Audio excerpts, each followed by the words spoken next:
São 50 anos como profissional do rádio e muita história para contar. Momentos marcantes que revelam a história de vida do homem que conquistou gerações com sua voz. O Café com Quê dessa semana é especial. A entrevista com Joseval Peixoto é capaz de tocar os sentidos e aquecer a alma. Comecei profissionalmente aqui no maior cast de rádio que eu já participei, que foi da Rádio Presidente Prudente. Nós fazíamos jornal, fazíamos rádio teatro, fazíamos auditório, fazíamos programa humorístico e foi um momento fascinante de um jovem de 15 anos no meio de radialistas profissionais. Presidente Prudente marcou o início da carreira do radialista. Daqui, ele leva na bagagem experiência profissional e uma paixão que dura até hoje. Foi um momento fascinante, porque nós tínhamos, para você ter uma ideia, o Geraldo Soler, que é um talento, escrevia o esquete de rádio, teatro, e eu interpretava com a Ivete Pinheiro, chamava-se Eu e o Vento. Ele fazia um humorismo também, veio para cá, a primeira clínica psiquiátrica de um médico chamado Dr. Martella, e ele fez um programa humorístico chamado Dr. Marreta, era um hospício, e eu interpretava o Dr. Marreta. Mas eu irradiava futebol, aprendi a irradiar futebol com o Flávio Araújo na Rádio Presidente Prudente. Naquela época não tinha televisão e a Rádio Bandeirantes de São Paulo fazia as finais do interior.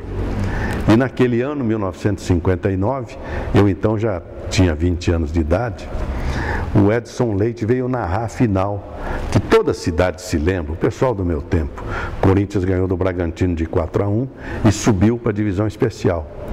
E o Edson, eu o recebi na rádio, não havia faculdade aqui, os jovens tinham que sair da cidade para estudar em outra cidade, eu queria fazer direito, comuniquei ao Edson, ele ouviu a minha gravação e me contratou. Imagine que eu fui contratado pelo rádio de São Paulo, partindo de uma transmissão daqui de Presidente Prudente. Foi o encontro com a minha namorada. No pátio do colégio, encontrei a minha namorada com 15 anos de idade, ela com 15, eu já tinha 18, né? Que é a Etelvina Scalon Guimarães, da família Scalon, daqui, de Presidente Prudente. E casei com ela, estamos juntos até hoje, 3 filhos, 4 netos, estamos juntos até hoje. Viu? Encontro no pátio do Instituto de Educação Fernando Costa. Joseval se orgulha de ter sido radioator e ter participado dessa geração que mexia com o imaginário dos ouvintes. Na Câmara premiava os radialistas do ano e tal. E eu tenho acho que 1 ou 2 que eu ganhava do Zé de Alencar. Às vezes ele ganhava de mim, às vezes eu ganhava dele. E prêmio de melhor radioator, com 16, 17 anos de idade. Mas eu queria ser mesmo locutor esportivo, porque eu queria conhecer o mundo, né? E o rádio esportivo dava essa oportunidade. E foi o que eu segui na carreira. Joseval é referência no jornalismo esportivo. Sua história de vida e a história que compõe o mundo da bola estão interligadas. Eu tive grandes momentos na carreira, lógico, né? Irradiei, por exemplo, a final da Copa de 70. Carol, era curioso que não havia comunicação, não havia satélite. E só havia uma linha física de telefone para o Brasil. Então, como é que a gente faria numa final Brasil e na Copa do Mundo? Então, nós dividimos em 3 momentos. Eram 3 equipes, a do Pedro Luiz pela Globo, do Fiore pela Bandeirantes e a minha equipe que era pela Pan e Record. E a gente irradiava 30 minutos, o outro irradiaria 15 e o outro irradiaria os 30 minutos finais, que era o filé da transmissão. E nós fomos ao Dr. Paulo Machado de Carvalho para fazer o sorteio. E eu ganhei. Então eu recebi o jogo 1-1 e os 3 gols do Brasil eu que narrei, para todo o Brasil, na maior cadeia de rádio da história. Isso não vai se... Então hoje, a única narração que tem dos gols do Brasil é a minha narração, na vitória por 4-1 diante da Itália, no tricampeonato. Talvez, antigamente, tornar-se um jornalista registrado fosse mais fácil. Havia uma lei que dava ao jornalista desconto de 50% nas viagens de avião. Esse desconto era do jornalista, mas que é evidente que quem recebia o dinheiro era a rádio, porque ela que dava passagem. E se você não fosse sindicalizado, você não era escalado, porque era passagem integral. Então, e você tinha que ser sindicalizado, obrigatoriamente, senão você ficava fora das transmissões. E como é que você se sindicalizava?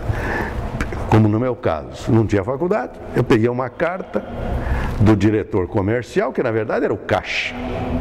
No caso era o Atílio, que era o caixa da Bandeirantes. Me deu uma carta no papel timbrado: o senhor fulano de tal, Joséval Peixoto Guimarães, é funcionário desta emissora. Você ia no sindicato, entregava a carta e saía com a carteira de jornalista. O que vocês lutam 4 anos na faculdade, eu tirei 5 minutos. Essa foi a minha grande carreira universitária, foi da Bandeirantes até o sindicato. 10 minutos eu me fiz jornalista. Liberdade é tudo.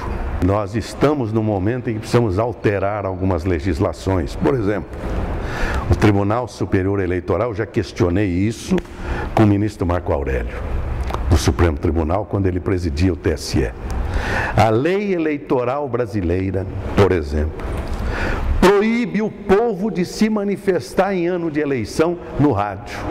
É uma estupidez das elites do nosso país quererem criar o comportamento da sociedade, como se nós, no ápice da pirâmide social, fôssemos os proprietários do conhecimento, da cultura e da expressão popular. Não é verdade.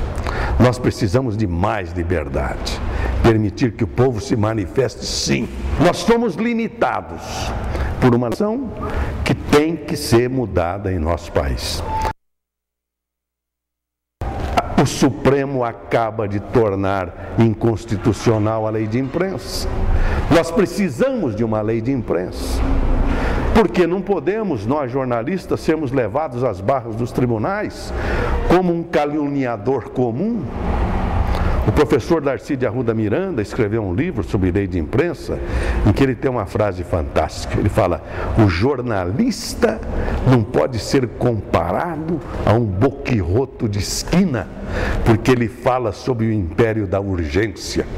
E ele tem o dever de noticiar, porque a notícia não pertence ao dono da televisão, nem ao dono da rádio, nem ao dono do jornal. A notícia pertence ao povo. É o povo que tem direito de ser informado. E para a propaganda, essa liberdade na imaginação pode render lucros. No meu tempo não havia televisão, o rádio teatro nosso era patrocinado pela Colgate, pela Gessi Lever. Os grandes anunciantes do Brasil estavam na Rádio Presidente Prudente e na PR5. Nos Estados Unidos, 12% da massa publicitária vai para o rádio. No Brasil é 4%. O rádio está sendo redescoberto agora pelos publicitários. E eu sei que aqui na Faculdade de Comunicações nós temos também um setor importante de marketing e publicidade. Os publicitários brasileiros esqueceram o rádio, deixaram de dar importância a esse veículo. Vem para nós o áudio dos textos que são produzidos para a televisão. E o rádio não é isso. O rádio é outra coisa.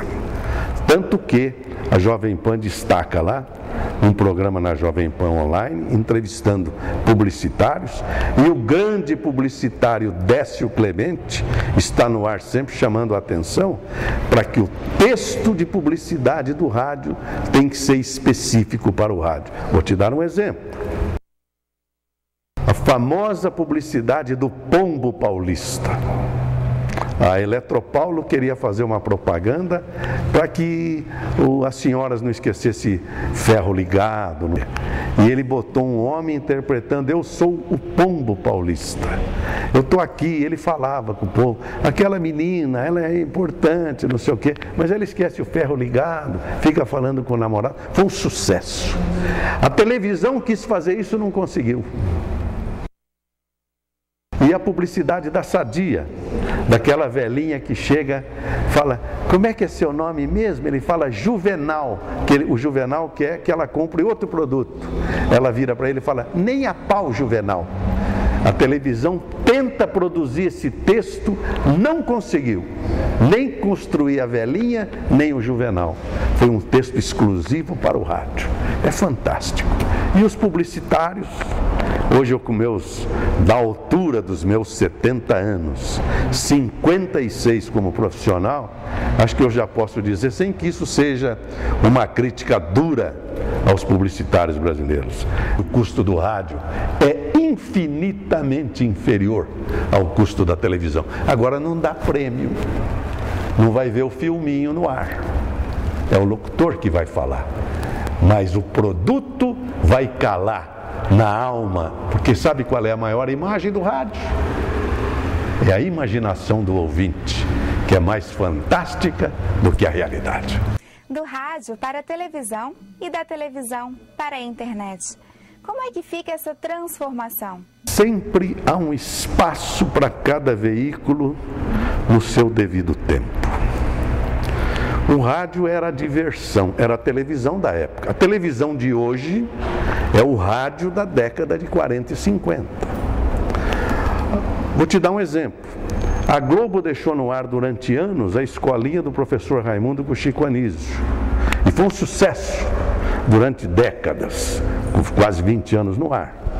A escolinha do professor Raimundo era sucesso na rádio Mairinque Veiga, com o mesmo Chico Anísio, com os mesmos personagens na década de 50.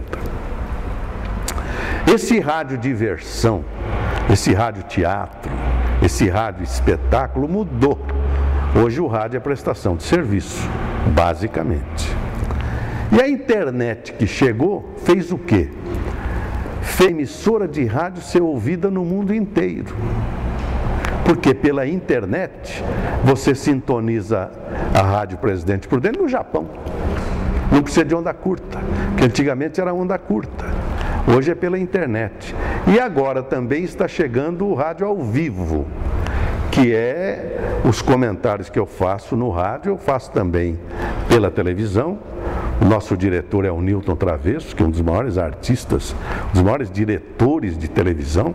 Ele foi da equipe A, juntamente com o Manuel Carlos, com o Tuta, nos grandes programas da TV Record, na Hebe, Quem Tem Medo da Verdade, os prêmios Roquete Pinto, era o Newton Travesso. Ele está na Rádio Jovem Pan hoje no setor de rádio ao vivo, que é a internet. Então abriu-se um campo fantástico para o rádio. E ele continua no AM, sendo ouvido hoje no mundo inteiro e prestando serviço. E a televisão tem seu mundo, mundo das imagens, né? A mídia escrita tem seu mundo, que é registro histórico dos fatos. E a gente segue. Mundo globalizado, cada vez mais a informação é importante para o empresário. Porque eles falam no rádio é de empregada doméstica. Quem fala isso está absolutamente desinformado. O rádio, a Jovem Pan, nem é líder de audiência, deve ser 5º, 6º lugar, mas é líder na classe A. Nossos ouvintes são desembargadores, são juízes, são empresários, são políticos, são executivos, todos ouvem. E não é só a Jovem Pan, são 6 emissoras fazendo jornalismo e prestando serviço e informação. O rádio é capaz de fazer você sorrir, sofrer e se emocionar.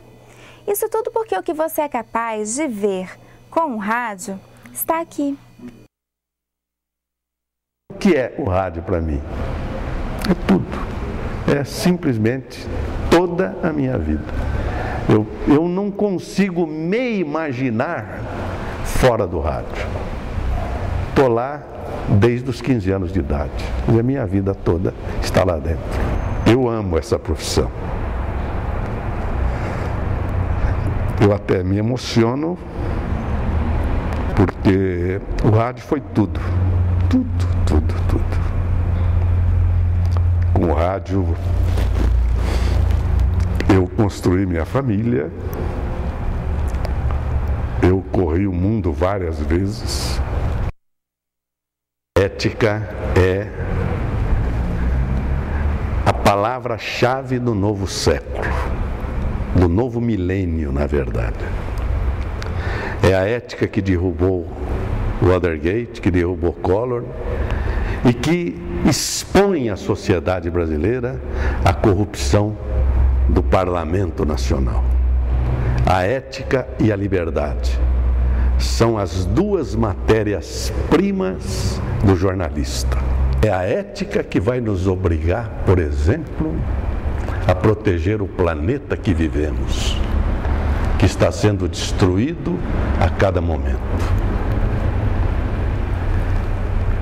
E um dos maiores poetas do nosso estado, que foi Menotti Del Picchia, descreve esse momento ético no livro Juca Mulato. Quando Juca, desesperançado da vida, por um amor impossível, quer partir. Diz o poeta que Juca começou a ouvir a voz das coisas. Era um brado. Queres tu nos deixar, filho desnaturado? E um cedro escarneceu. Tu não sabes, perverso, que foi de um galho meu que fizeram teu berço. E a corrente que ia rolar para o abismo, Juca, fui eu quem deu a água ao teu batismo. Eras franzina e doente, e teu pai te abraçou chorando de contente. Será, doutor? A mãe disse. E o pai sensato, nosso filho será um caboclo do mato, forte como a peroba, livre como o vento. Desde então foste nosso. E desde este momento nós te amamos, seguindo teu incerto trilho, com caminhos de mãe, amparando seu filho. Juca olhou para a terra, e a terra muda e fria. Pela voz do silêncio ela também dizia, Juca Mulato, és meu, não fuja que eu te sigo. Onde estejam teus pés, eu estarei contigo. Tudo é nada e ilusão. Por sobre toda a esfera há uma cova que se abre e meu ventre que espera. Nele há uma noite escura e limitada, e nela o mesmo sono, e nele o mesmo nada. E muito obrigado. O Café com Quê fica por aqui. Muito obrigada por nos assistir. Um grande abraço e tchau!